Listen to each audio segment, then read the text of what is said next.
Hi, everyone, and welcome to the Winner's Journey podcast, where you hear from leading experts and entrepreneurs to discover the story behind the brand to get inspiration. And today we have our guest, Joy Cheriel Brown, who is an accomplished screenwriter and founder of Third Person Omniscient Productions, a production company whose mission is to produce quality movies, plays, and TV shows that enlighten audiences. I love that. About the human condition, shed light on the meaning of life, and raise the collective consciousness. Wow, this is incredible. How are you doing? I am good. How are you on this beautiful Tuesday? Amazing. I just love your mission statement. Just there, it Thank comes you. from my heart because that's what we're all about, bringing awareness and about meaning of life, about joy and all the good stuff that that entrepreneurs like you practice on daily basis. So let's start with your story. How did everything evolve? How did you become the CEO of this company and the founder of this company? Yeah. It's an interesting story because I always knew when I was a really, really little kid, like maybe 6 or 7, when people would say, what do you want to be when you grow up? I knew I wanted to be an artist. But there were some obstacles to becoming an artist. Number one being that I could not draw. I didn't think that I had any talent at drawing, so that didn't work out.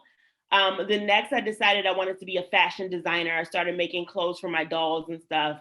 And I'm like, there's no really real new way that you can make a skirt or a dress. So I kind of didn't think that was the right path for me. And then I went to go see the movie Home Alone in 1991. I was 10 years old, and Macaulay Culkin playing Kevin in Home Alone looked like he was having so much fun. And I went to my parents and I said, hey, can I become an actor? Like, I really want to be an actor. And my parents were like, I was like, can you get me an agent? And they were like, no. And so I was like, okay, so I want to be an actor. They won't let me get an agent.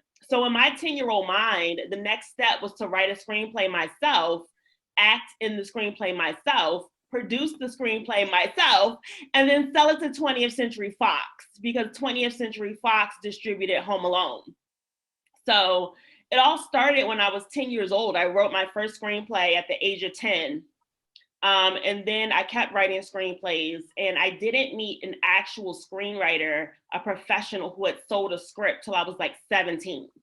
And he read 3 of the scripts that I had written, and he was brutally honest. He basically was like, your writing needs work. But for 7 years, I had been self-taught. I didn't have anybody to give me any guidance. So he kind of gave me a book to read, told me to go back and rewrite one of the scripts. So I picked the one I liked the most and rewrote it. And I gave it back to him. And he was like, oh, wow, you made like 180-degree turn. And then shortly after that, I went on to write one of my favorite scripts that won an award when I was at Howard University. It won an award for Best Feature-Length Screenplay. So I won a Paul Robeson. And during the time that I was in between high school and college, I kind of started to feel like I'm actually going to do a production company myself. But it was like, I didn't really know how that would happen. I didn't really know when that would happen.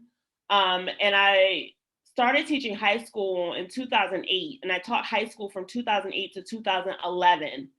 And I don't know if you know anything about teaching, but it is so much. Like, you are grading papers all the time, you're lesson planning. It really just kind of consumes your whole life. And at the end of my 3rd year, I had taught ninth grade English my last year of teaching, and they just were like so overwhelming and they were so stressful.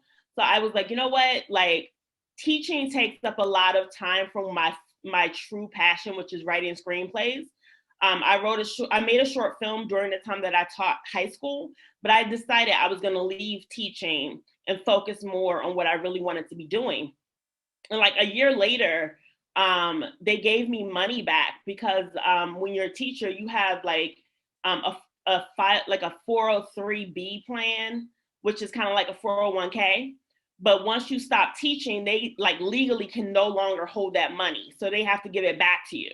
I didn't know that. So I just got like a big lump sum of money in the mail or like in my account. And I was like, you know what? I'm gonna start my company right now. So I went ahead and started my production company, Third Person Omniscient Productions. I had actually picked the name for my production company in high school. I picked the name. I picked the name because it was a literary term. Like third person omniscient means that the narrator knows what all the characters are thinking. And I knew with my production company, I wanted to make the world a better place.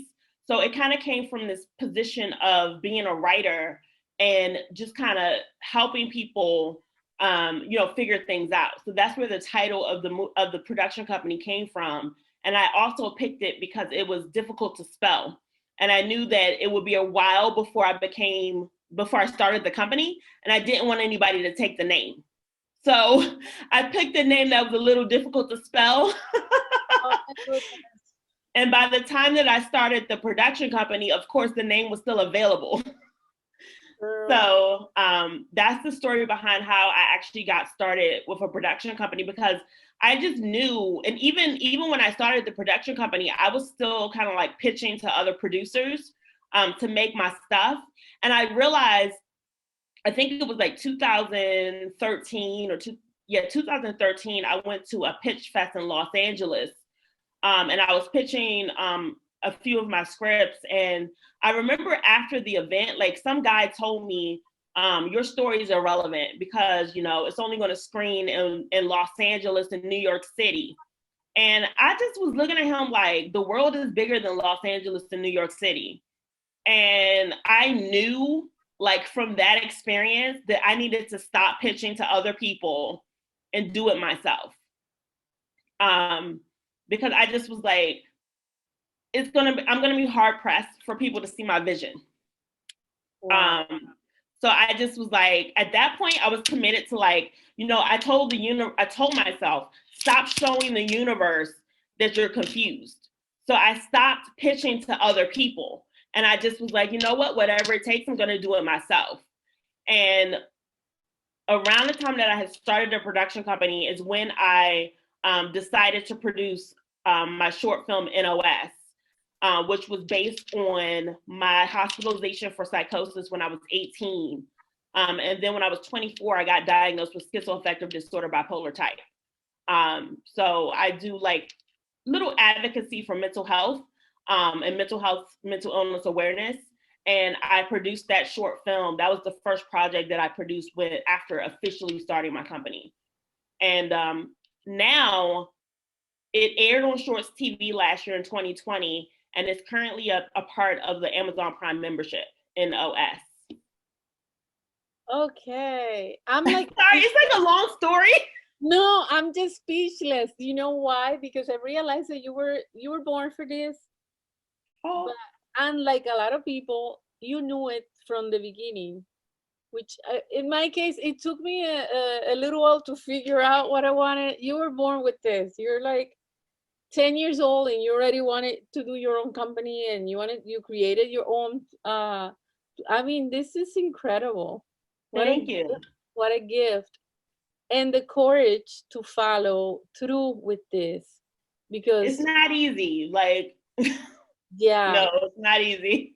And then overcoming mental illness, which is another huge advocacy that you're doing right now. I'm so happy that I'm interviewing you because there's so many people out there suffering one way or another. Yeah. Being and probably seeing that as an obstacle for them to be successful, or for them to be able to create or bring to reality their dreams. And here is, someone like you that is just making it happen. What has been like the biggest obstacle that you found along the way to creating your company? Well, I think I'm gonna talk about two big obstacles. One of the big obstacles that people I don't think about is the mindset. Like what state of mind are you in? I hate to say this about Hollywood, but Hollywood is full of people with very negative mindsets. I feel like a lot of time in Hollywood, they operate off of fear. They don't know what's going to be a hit. So they operate from a place of fear rather than a place of confidence and talent a lot of times. And when you operate from a place of fear, you let a lot of negative limiting beliefs stop you, and you internalize those limiting beliefs. And Hollywood is full of limiting beliefs. Trust me, like you can't go a day without people in Hollywood telling you how things work and what's not possible. So like I think number one is trying to get over that, like trying to get over what everybody thinks is fact, but it's not necessarily fact, but a limiting way that everybody looks at things. That was a big obstacle. And a second obstacle just to making movies is just having the time to make movies, especially when you have to, like for many years, I had to work other jobs while I was doing that because, you know, making movies and other artistic endeavors don't make money right away, oftentimes. So it was trying to find the time to do my projects and hold down full-time jobs or, you know, working 40 hours a week, as well as getting the money to make my projects. Ironically, when you're in film school, they don't really tell you how to find the money for your projects. And I went to film school. I studied film at Howard University, and it's not just Howard University. It's like even the big, like popular film schools, you'll have people say that they didn't teach them how to get money. They didn't teach them how to raise money. So that is definitely an obstacle to making films, is trying to figure out like, where am I going to get the money to do this? You know? So when I had done my short films, I got the idea to get grant money. Okay. So you're following that path. You're getting grants Well, and now I'm at the point where I'm ready to do a feature. So I've walked into the area of getting ready to work with investors at this point. that's fantastic. What a trooper. Yes. So what can you talk to us about your NOS is the name Yes. of your film? NOS. So when I was 18 years old, I experienced psychosis. I was like really, really just out of my mind and out of touch with reality. And I remember that morning I left my parents' house, I left my house, and I just started walking. And in my mind, I had a crush on this guy. And in my mind, and like it was funny because I live in Maryland and he lives in Washington, D.C., and I couldn't really remember where he lived. So like in my mind, I was gonna walk to his house, but I couldn't remember how to get to his house. So I went to one of my friends' houses, and I think her brother called my mom, and my mom was like, keep her there, don't let her go anywhere. And my mom and my dad drove to their house, and I was like, where are we going? And my parents were like taking me to the hospital to commit me to the hospital because I was just like out of control. Like they couldn't reason with me, you know? And so I was hospitalized for 5 days. And the short film is about those 5 days being in the hospital, because the whole time I was there, I was trying to figure out like, why am I here? And how do I get out of here? You know? So that's what I made the short film about, because after it happened, I remember I would talk to my dad, I would talk to my psychiatrist, I would ask questions, and nobody seemed to have answers for me. I asked my dad, I was like, you know, am I going to ever be normal? Like, am I going to be normal? Am I going to be able to pursue my dreams? Are my dreams going to be able to come true? Nobody had an answer for me. A lot of times my questions were met with silence. So I told myself when I was like 18, 19 years old that if I ever figured this out, if I ever figured out this illness, I would make a movie about it and help other people. And like a year after I had the psychotic episode, the movie A Beautiful Mind came out, written by Akiva Goldsman and directed by Ron Howard. And I just remember, like, during the movie, watching the movie, I remember weeping because I felt like they did such a good job of helping the audience understand what it felt like to have a mental illness. Yeah. And it's just amazing the power that movies have. And when NOS came out, I had like people reach out to me and tell me what it meant to them. And especially I had a friend from childhood. She was like, I remember this happening to you. And she said, and I didn't understand it then. And she's like, it's crazy because I work in the mental health space now. And so she's like, now I can kind of understand what you went through. And I grew up a Jehovah's Witness. So like there are themes of that in the short film as well. And my friend who watched the movie told me that she was able to watch my movie and get the courage to have a conversation with her mother about how she felt growing up a Jehovah's Witness. And I didn't even intend to say anything about that really. Like, and that was like a byproduct of her watching the movie. She was able to have like a long needed conversation with her mother. And it felt like really good that my film was helping people, Yeah, of course. And it is a conversation that it seems irrational that nowadays we're in 2021 and still a conversation that we need to open frequently because people have that taboo that don't want to talk about it or block it out or ignore it or forget about it or get over it and don't realize the reality that you live when you are the individual with this illness. And people around don't know how to help you. they don't Right. they don't get you, so they don't know how to help you.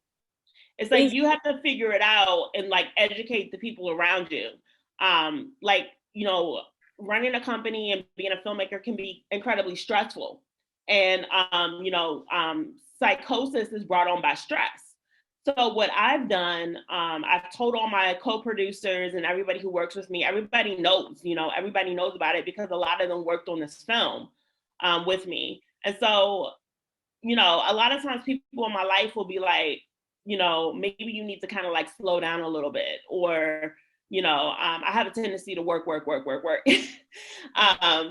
And, what happens, I noticed that a lot of times that I've had a psychotic episode have been after I finished like an education program. Like I've finished like years of schooling or been working on a movie, working a day job, like all of those things would be combined. Maybe have a romantic interest. Like all of those things would be combined to be stressors that would trigger psychosis. So I had to learn how to kind of like balance everything. And at this point, it's been over 7 years since I've had an episode. So my goal is to never have another one, to be Right. honest.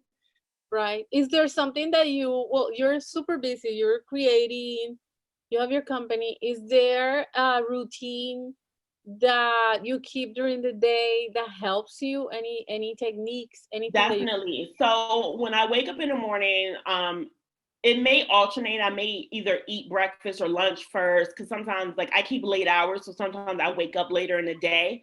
So I will meditate. One of the first things that I do, I'll meditate for 20 minutes. Then I have a subscription to Mind Valley, which is a personal growth development company. So I'll do one of their programs, which is anywhere from like 12 to 15 minutes or 20 minutes. And then I do my language learning every day. Like I speak Spanish. I learned how to speak Spanish when I was 17. And I go onto the app Duolingo and I do some Spanish lessons just because I used to work in property management. So when I worked in property management, I use my Spanish every day. And I don't really get a chance to actually use my Spanish now. So I make sure that I go onto the Duolingo app. I do my Spanish lessons. I'm learning how to speak Hebrew. So I use like a few apps for the Hebrew, and then I'm learning Portuguese. So I do my language learning. That's something I added starting back in September because I felt like I didn't have any hobbies. I felt like I had no hobbies. I felt like I didn't have any interests outside of filmmaking. And I wanted to have a more well-rounded life. So I started learning Hebrew and Portuguese like years ago, but I never really mastered the languages. So I was like, okay, I'm going to do language learning every day. Like I'm going to make myself do like 30 minutes to an hour of language learning every day. So, and then after that, I'll get into work, after I do those things. Awesome. Awesome. So what's coming up? You're working already. You have your NOS is ready. Are you working on something new or are you still developing? Yeah, so right now it's pretty exciting. Back in December, I started like interacting with one of my colleagues from college, and she and I had been talking for about 10 years that we wanted to kind of like work together some kind of way. And she got an offer like for a deal that like if the deal goes through, it pretty much makes her a millionaire overnight. So her idea is to invest in my next project. And she connected me with a finance company. And the finance company has one of my scripts right now, and they have like the list of my production company's slate, basically. I have 20 projects that I want to get done over the next couple of decades. So I'm waiting kind of to hear back from them, and I'm waiting to hear back from my friend. So in the meantime, I don't know like what project they might be interested in going forward with. So in the meantime, I'm going back to all my scripts and kind of like updating them, doing rewrites and all that kind of stuff. So that's what I'm working on right now. I don't exactly know. I have an idea of which projects I'd like to do next, but I don't know if that's going to be what happens. So I'm just kind of getting everything ready. I'm super impressed with you because you're, when usually people ask you, so are you gonna, where do you see yourself in 5 years? You already have 20 years ahead of you. Yeah, I know. I'm hoping that it doesn't take 20 years. I would like to retire. I have aspirations of living in foreign countries at different times and kind of like studying languages, and I would like to retire at some point. So I'm gunning for these things to get done a lot quicker than 20 years, hopefully, but you never know. You can live in another country while filming a movie, so you don't have to wait 20 years for that, you know? That's true. I don't know if I explained that my production company, the brand, is kind of like I live in Prince George's County, Maryland, which is the like most predominantly Black affluent county in the United States, and a lot of my stories take place here. Not Oh, all of them, but mhm. a lot of them take place here because I feel like we have very unique stories to tell. Okay. Um, so it does kind of affect where I can like set down roots permanently, you know? Yeah, yeah, exactly. But you can always travel, don't forget. Yes, yes, definitely. I think the next place I really want to go once everything opens back up is to Brazil, because I want to use my Portuguese. Like it's very hard to like find people who speak Portuguese in where I live. Like it only has happened like 2 or 3 times over the past like 15 years. Wow. um, so Brazil is on my list. I haven't been there, but I'm from South America. I'm from Colombia, so I can imagine. I mean, I hear beautiful things about Brazil, and yeah, that'll be a good Yeah, start. quero falar português. Oh, So wow. I want to speak Portuguese. So like Brazil is like next. Well, something that I can take from this interview is that you are very focused. You have always been, so that's a gift, really. I Thank mean, you. you're 10 years old and you are so focused on what you want. What is the secret? Share with us the secret to stay focused and Okay. pursue your interests because you're very focused on what you want. I just find for my personality, one of the things that gives me great joy is accomplishing a goal. Um, it makes me feel very happy and proud of myself to accomplish a goal. So, and it's like there's another part of me that may not be so positive. It turns out to be positive when you're trying to pursue goals, but I am like incredibly persistent. It's kind of like if I set a goal, it's very hard for me to let go of it. It's almost like a little bit of OCD. Like, I just like relentlessly pursue the goal. But like even with that, I've had to learn to be able to like let go. Because a lot of times, if you are too intensely trying to pursue something, it could push it away from manifesting. So Mm, you have to like, it's like a balance between pursuing your goals and being okay if it doesn't happen. right. So it's like having to find that balance. Uh, Um, right. because you can't be so tied up to it that you're like depressed and everything if it doesn't happen, you know? Yeah, yeah, yeah. I always say that the secret to manifest is to learn how to let go. Like Exactly. And I focus. think that's the hardest part about learning how to manifest. Yeah, yeah, true. Well, this has been an incredible pleasure and honor. You're such a powerful. I mean, I can imagine, and I need your autograph because you're gonna be so famous that it's gonna be like impossible. So Oh, definitely. I'll get that for you. and thanks for being part of this podcast. I'm really happy that we got to share your story. Where can we learn more about you if anybody out there wants to? So the best thing to do is to go to the website for my production company, www.thirdpersonomniscientproductions.com, and then go to the contact page and sign up to be added to the email list. That's how I keep everybody up to date with what I have going on. Okay, and any actors, anybody that wants to get involved goes there too, right? Yeah, like that's the best way to reach out to me. You can find my email address on that page, and you can join the email list.